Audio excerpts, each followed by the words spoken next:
ఐక్యత అనే నినాదంతో ఏకం చేద్దామని చెప్పేసి గత నెల రోజుల కిందట గౌడ యువజన సంఘము ఏర్పాటు చేయడం జరిగింది. ముఖ్య ఉద్దేశం ఏంటంటే జిల్లాలో ఉన్నటువంటి గౌడులందరినీ కూడా సోదరులందరూ ఐక్యత భావంతో మెలిగి సమస్యలను పరిష్కార దిశగా ప్రయత్నం చేస్తున్నాం. అందులో భాగంగానే సర్దార్ సర్వాయి పాపన్న జయంతి సందర్భంగా ఆహ్వాన పత్రికను అందరికీ కూడా పెద్దలందరికీ అందజేయడం జరిగింది. ఈ యొక్క జయంతిని 17వ తేదీ ఆదివారం ఉదయం 11 గంటలకు తిరుమల ఫంక్షన్ హాల్లో నిర్వహించడం జరుగుతుంది. కావున నిజామాబాద్ జిల్లా వ్యాప్తంగా ఉన్నటువంటి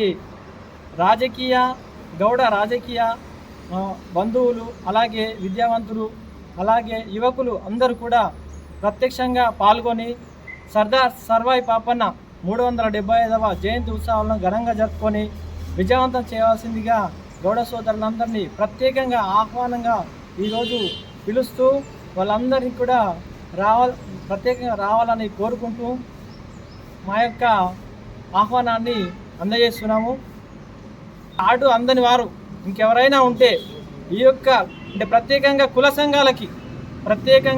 సంఘాలకు కూడా ఆహ్వానాన్ని అందజేయడం జరిగింది. ఇంకెవరికైనా అందని ఎడల ఇదే మా ఆహ్వానంగా భావించి అందరూ వచ్చి స్వచ్ఛందంగా ముందుకు వచ్చి ఆ యొక్క జయంతిని విజయవంతంగా సక్సెస్ఫుల్గా చేయాలని మా యొక్క జిల్లా గౌడ యువజన సంఘం తరఫున ప్రత్యేకంగా ఆహ్వానిస్తున్నాం. 375 జయంతి ఉత్సవాల్లో భాగంగా ఈ నెల 17వ తేదీన తిరుమల ఫంక్షన్ హాల్ పెరిగిట్లో గౌడుల ఐక్యత అనే పేరుతో ఒక ఆత్మీయ సమ్మేళనం నిర్వహిస్తున్నాము.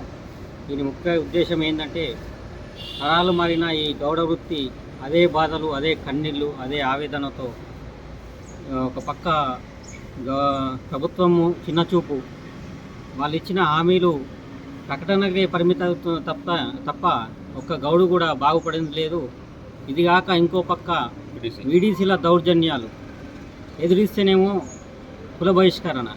ఇందులో భాగంగానే మొన్ననే జరిగిన తాళారాంపూర్ విషయంలో వాళ్ళు గత 2-3 సంవత్సరాలు పోరాటం చేసి వాళ్ళకు మద్దతుగా మొన్న ర్యాలీ నిర్వహిస్తే కూడా అందులో ముఖ్య పాత్ర పోషించిన ఈ గౌడ యువసేన పోషించి దాని ఫలితంగా ఈరోజు వీడీసీ రద్దు చేయడం జరిగింది. అందుకు మేము ఈ గౌడ యువసేన తొలి విజయంగా భావిస్తున్నాం. దీన్ని ఇట్టి విజయానికి పోరాడిన తాళారాంపూర్ గౌడ సోదరుమణులకు మరియు జిల్లా గౌడ యువసేనలు వారికి ప్రత్యేక అభినందనలు తెలియజేస్తున్నాము. లేటుగా అయినా మంచి నిర్ణయం తీసుకున్న తాళారాంపూర్ గ్రామస్తులకు కూడా మా గౌడ యువసేన తరఫున ధన్యవాదాలు తెలుపుతున్నాము. ఏ స్ఫూర్తితో గౌడ బిడ్డలకు ఒక మంచి భవిష్యత్తు అందించాలన్న ఉద్దేశంతో ఈ నెల 17న గౌడులందరినీ ఏకం చేయడానికి గౌడ ఐక్యతతో ఆత్మీయ సమ్మేళనం నిర్వహిస్తున్నాము.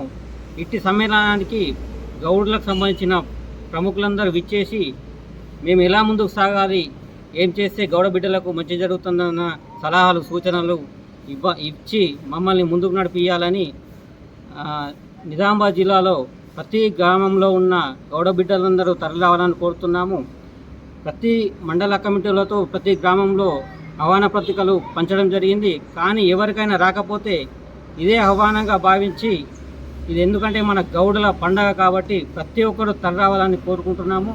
ఆగస్టు 17న సర్దార్ సర్వాయి పాపన్న జయంతి పురస్కారాన్ని 375వ జయంతిని పురస్కరించుకొని తిరుమల ఫంక్షన్ హాల్లో జరుపుకునే జయంతి సభకు అందరూ గౌడన్నలు ఊరున తరలి రావాలని కోరుకుంటున్నాము. ఇందులో భాగంగా మనము మన గౌడ్ల పైన జరిగే దాడులకు కానీ, మళ్ళీ ఎక్స్గ్రేషియా సంబంధించిన కొన్ని కీలకమైనటువంటి తీర్మానాలు అక్కడ చేసుకుంటాము. దానికి కూడా ప్రజల దృష్టి నుంచి దీన్ని ప్రభుత్వ దృష్టికి తీసుకెళ్ళి అందరికీ తెలియజెప్పేలా నిరసన కార్యక్రమాన్ని మన కార్యాచరణ రూపొందించుకుంటాము. దయచేసి అందరూ ఈ కార్యక్రమానికి విచ్చేయాలి.